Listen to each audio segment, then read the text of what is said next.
요즘 인테리어에 들어가는 비용이 너무 만만치 않다 보니까 뭐든 꼭 필요한 게 아니라면은 가능한 돈을 아끼고 싶었습니다. 그러다 어디선가 거실 확장 공사를 할 때 굳이 돈과 시간을 들여서 구청에 신고를 하지 않아도 사실상 처벌받을 일이 없다는 이야기를 듣고 우리 집 거실은 불법으로 확장을 진행하기로 마음을 먹었습니다. 자, 실제로 공사는 큰 무리 없이 마무리가 됐고 우리 가족은 입주까지 다 끝내고 몇 개월이 지난 지금까지 아무 문제 없이 잘 살고 있었죠. 자, 그러나 입주 후에 문제가 발생하게 됩니다. 아래층 주민분하고 층간소음을 문제로 분쟁이 끊이질 않는 것이었죠. 말도 안 되는 요구임에도 최대한 배려해드리고자 참고 있었지만 이제는 대낮에 청소기만 한번 돌려도 시끄럽다고 올라오시니 결국 저도 답답한 마음에 "우리는 더 이상 못 도와드릴 것 같으니까 그렇게 시끄러우시면 당신이 개인 주택으로 이사 가시라." 큰 소리를 쳤죠. 자, 그러자 그 아래층 주민께서는 씩씩거리시며 우리 집 실내를 한참 둘러보시더니 우리 집의 거실의 사진을 막 찍으시는 겁니다. "아니 왜 멋대로 사진을 찍으시냐?" 제지하려고 했지만 이미 아래층 주민께서는 사진을 다 찍고 뛰쳐나가 버린 뒤였죠. 갑자기 그때부터 저는 덜컥 겁이 나기 시작했습니다. 설마 이 사람이 우리가 신고 없이 확장한 것을 알고 있는 것은 아닐까? 자, 사실을 알고 있든 말든 만약 이대로 이 아래층 주민이 우리 집에 불법으로 확장이 된 거실을 홧김에 구청에 신고한다면 우리 집과 우리 가족에게 어떤 일이 벌어질까요? 자, 오늘 영상의 주제는 확장 그리고 행위허가입니다. 자, 2026년 이네비 유튜브에서 맨 처음으로 다뤄볼 주제는 확장 그리고 행위허가입니다. 어? 나 확장이란 말은 많이 들어봤는데 행위허가란 말은 처음 들어봤다 하시는 분이 있을 수 있습니다. 이 행위허가란 것은 확장을 하기 전에 지자체로부터 우선 승인을 받는 절차를 말하는데요. 업체 혹은 소비자가 구청에 "확장하고 싶습니다." 신고를 하고 구청으로부터 길면 3 주일쯤 뒤에 "확장해도 문제 없습니다." 라는 답이 올 겁니다. 그러면 그 당일날에 확장팀 모시고 현장 가서 시원하게 털어버리면 확장은 완료가 되는 겁니다. 자, 왠지 모르게 구청에 신고부터 해야 된다는 말을 들으면 행위허가는 잘 모르지만 왠지 절차가 어렵고 복잡할 것이다 걱정부터 앞서곤 합니다. 자, 그러나 제가 영상 후반부에 설명드릴 내용을 미리 말씀드리자면은 확장일로부터 3 주일 전에만 미리 신고를 하고 구청에서 요청하는 자료만 제때 전달해 주면 생각보다 쉽게 승인이 떨어집니다. 어? 그렇다면은 왜 사람들은 대부분 신고를 안 하고 굳이 불법으로 확장을 하는 것일까? 물론 개개인마다 사정이나 이유는 다 다르시겠지만 어지간히 운이 나쁘고 인테리어 업체가 공사 현장을 정말 개차반으로 관리를 해서 이웃 주민께서 명확한 사유를 가지고 구청에 신고를 하지 않는 이상 구청 직원이 현장에 나타날 확률이 거의 0에 가깝기 때문입니다. 아니 뭐 대전에 공사 중인 현장이 몇 개인데 그 모든 현장에 구청 직원이 매일 상주해 있으면서 관리하는 것은 사실상 불가능에 가깝겠죠. 자, 정리하자면 구청 직원들도 어지간해서는 현장에 관여를 안 하다 보니까 걸릴 위험이 거의 없다는 것인데 왜 인터넷에서는 확장 행위 허가가 필수라고 이야기를 하는 것일까요? 자, 확장해야 되는 방은 늘어만 가고 오래된 배관은 교체할 시기가 이미 지났고 욕실 공사하기 위해서 기존 방수층은 깨버려야 되고 전열과 단열을 튼튼하게 구축하기 위해서 목공의 품수는 더 늘어가는 것이죠. 그에 따라서 공사 기간은 길어지고 공사 기간이 길어지면 그만큼 이웃에게 퍼지는 공사 소음 및 분진의 정도가 심화돼 갈 것입니다. 자, 그렇다면은 자연스럽게 주민분들은 인테리어 공사에 점점 예민하게 반응해 올 것이고 이웃분들의 불만은 민원으로 되돌아올 것입니다. 자, 민원을 넣는 이유는 공사를 제대로 좀 해라 라는 이유도 있겠지만 감정적으로 공사를 당장 중단하라는 민원도 간간히 들어오곤 합니다. 자, 그러나 일반적인 경우에는 웬만한 민원이라도 공사가 중단될 일은 없겠지만 자, 무단 확장은 딱 신고하기 좋은 먹잇감이라고 할 수 있겠죠. 구청에서 관여를 하는 순간 공사는 중단이 돼 버립니다. 자, 만약 불법 확장이 문제가 돼서 신고가 들어온다면 벌금보다 무서운 것은 원상복구 명령입니다. 자, 원상복구 명령이 무서운 점은 입주민의 입주 여부와 상관이 없습니다. 공사 다 끝나고 이사 다 끝났는데도 불구하고 인정사정 없이 명령이 내려오죠. 그래서 정말 악의를 품고 신고하시는 분들은 공사 중에는 가만히 있다가 공사 다 끝나고서 뒤늦게 신고를 하시더라고요. 그게 제일 무섭습니다. 자, 거기에 덤으로 복구가 이행되기 전까지는 이행 강제금이 반복해서 부과됩니다. 정리하자면은 전체 인테리어까지 완료된 새 집에 몇십만 원을 아끼기 위해 모험하는 것 치고는 원상복구는 너무 큰 리스크라고 할 수 있겠습니다. 자, 다음으로는 확장 행위 허가 시에 필요한 준비물에 대해서 다뤄보도록 하겠습니다.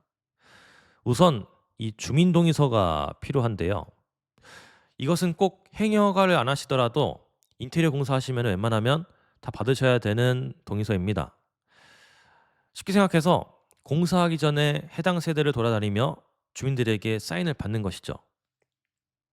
자, 인테리어 공사를 하기 위해서 관리사무소에 공사 신고하러 가시면은 관리사무소에서 공사 안내문 그리고 동의서를 출력해서 주실 겁니다. 일단 아파트마다 기준이 상이하다 보니까 동의서에 사인 받으시기 전에는 일단 관리사무소에서 전체 세대의 몇 퍼센트를 받으라 하는 안내를 제대로 받으시고 시작하셔야 나중에 헛고생 안 하십니다. 그리고 만약에 아파트 관리사무소에서 허락만 해준다면은 아파트 게시판에 게시하는 공사 안내문의 양식은 본인이 직접 다시 만드시는 것을 권장드리겠습니다. 이유라고 하면 별거 없고요. 관리사무소에서 만들어준 공사 안내문의 양식이 우리 공사 관계자나 주민들 어느 쪽에서든 그다지 도움이 안 되겠더라고요.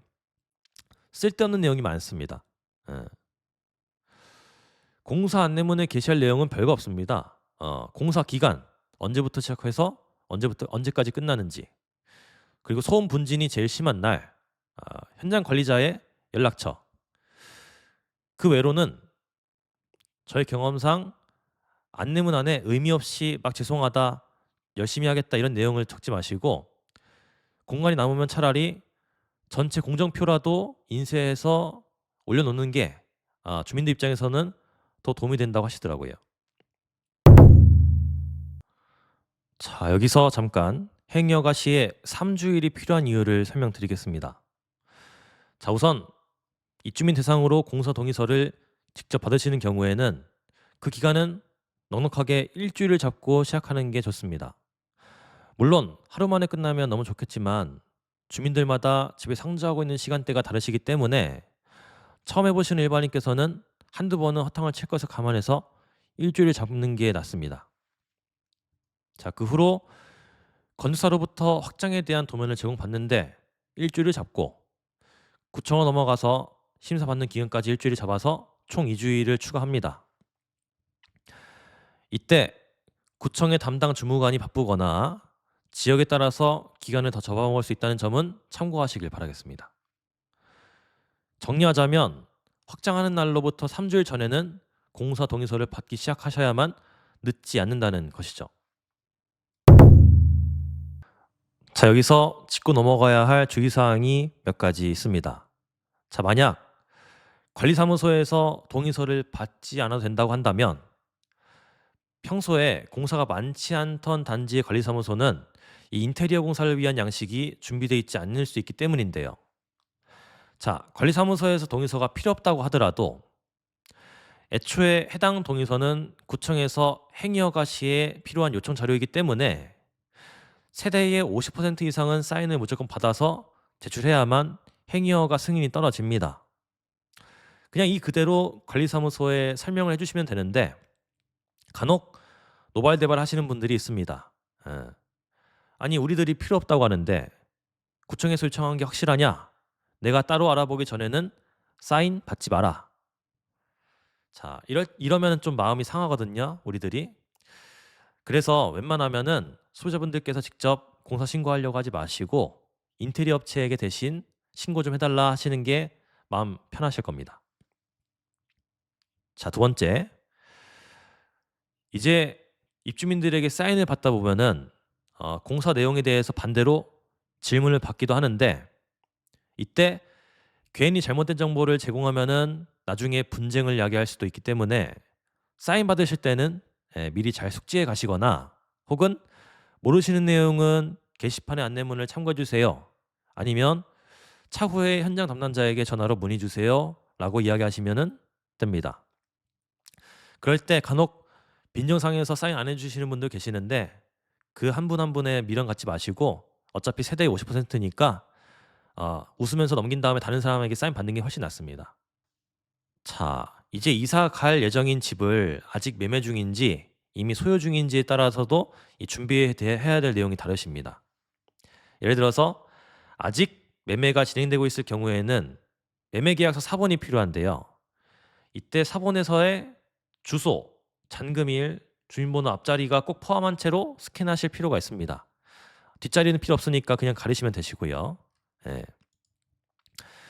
자, 그리고 집을 이미 소유하고 계신 분들은 공동명의자의 경우에는 포함을 해서 인적사항만 미리 숙지하고 계시다가 나중에 기재해서 전달해 주시면 됩니다. 자, 참고로 대전 한정으로는 지역에 따라서 더 까다롭게 기준을 잡아놓은 구청도 존재합니다. 몇 년 전만 하더라도 서구 쪽에서는 아직 매매가 진행되고 있는 경우에 이전 집주인에게 공사에 대해서 동의한다는 서류를 받기 전에는 이 행여가 진행도 안 해주시더라고요. 그런데 작년하고 올해부터는 다시 그 과정이 필요 없다고 하셔서 시기마다 조건이 상이한 것으로 보여집니다. 그래서 미리 잘 조사해 놓으실 필요가 있겠죠. 그리고 공사하기 전, 확장 공사하기 전에 그 구역의 사진을 찍어 놓으실 필요가 있습니다. 거실을 확장하고 싶다면 거실 발코니 찍어 놓고 방을 확장하고 싶다면 방의 발코니 사진을 찍어 놓고 하시면은 거의 준비할 거는 끝나는 것 같으세요. 자, 지금 시청자분들 중에 나는 동의서 직접 받을 시간도 없고 서류 준비할 시간도 못 낼 것 같다 하시는 분들 있을 수 있습니다. 때문에 확장 행위허가를 위한 대행업체가 존재하는 것이죠. 대표적으로는 준비된 사람들 페어패스가 있습니다. 저희도 웬만하면은 이 페어패스에게 일을 맡기고 소비자분들에게 직접 입금하라고 말씀드리고 있어요. 기본적으로 동의서는 22만 원 전후, 행위허가는 44만 원 전후로 비용은 다소 발생하지만 앞전에 복잡한 과정을 대행으로 해주는 것을 생각하면은 저 개인적으로는 매우 합리적인 비용이라고 생각합니다. 우리가 며칠만 헛고생해도 그게 인건비 손해가 얼마입니까? 그렇지 않나요? 자, 확장 안 하시는 고객님께서도 이 공사 동의서만 맡길 수도 있으니 유용하게 잘 활용하셨으면 좋겠습니다. 정리하자면 대행업체에게 돈만 지불하면은 큰 무리 없이 간단하게 행위허가는 마무리될 수 있다는 것이죠. 자, 가면 갈수록 인테리어가 예쁜 단어들로 포장되고 있긴 하지만 디자인이란 안전한 공사가 기초돼 있어야만 논할 수 있는 법이라 생각합니다. 예쁘게 집 만들면 뭐합니까? 원상복구 명령 떨어지면은 다 먼지 날리고 의미가 없어지는 것인데 법적으로 안전한 공사 계획을 우선 잡으시고 예쁜 집을 완성하시길 바라겠습니다. 자, 오늘 저희가 준비한 영상은 여기까지입니다. 오늘 영상 내용이 어떠셨을까요? 다소 예민한 내용이다 보니까 본래 계획보다 내용을 조금 더 길게 풀어본 것 같습니다. 오늘 영상 내용을 짧게 요약해보자면은 돈 좀 아끼겠다고 우리 집을 담보로 모험은 하지 말자입니다.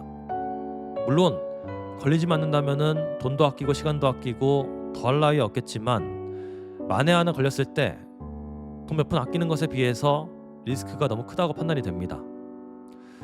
자, 그와 더불어서 공사 끝나고 사는 동안 내내 혹시 누가 신고할까봐 마음 졸이면서 살아야 될 것이고요. 구청에서 원상복구 명령이 떨어진다. 그러면 또 저희 팀이 지금까지 다 정리한 고객님 댁에 다시 들어가서 공사해야 되겠죠. 물론 공사하기 전에 보양은 열심히 하겠지만 공사하는데 발생하는 먼지가 미세하게 남아 집안 도처에 깔릴 것이 분명합니다. 여기저기 손자국 남길 것이고요. 그럼 저 같으면 많이 속상할 것 같습니다. 네. 자, 본인 살 집 아니라고 무책임하게 괜찮다 큰 소리 치는 업체는 아직 경험이 없는 것뿐입니다. 겁이 많고 신중하게 일을 치는 업체에게 일을 의뢰하시길 바라겠습니다. 자, 이야기는 여기서 마치도록 하고요. 저희는 또 다음 영상 가지고서 찾아뵙도록 하겠습니다. 오늘 영상 내용이 도움이 되셨다면 좋아요, 댓글 한 번씩 남겨주시면 감사하겠습니다. 영상 끝까지 봐주셔서 감사드립니다.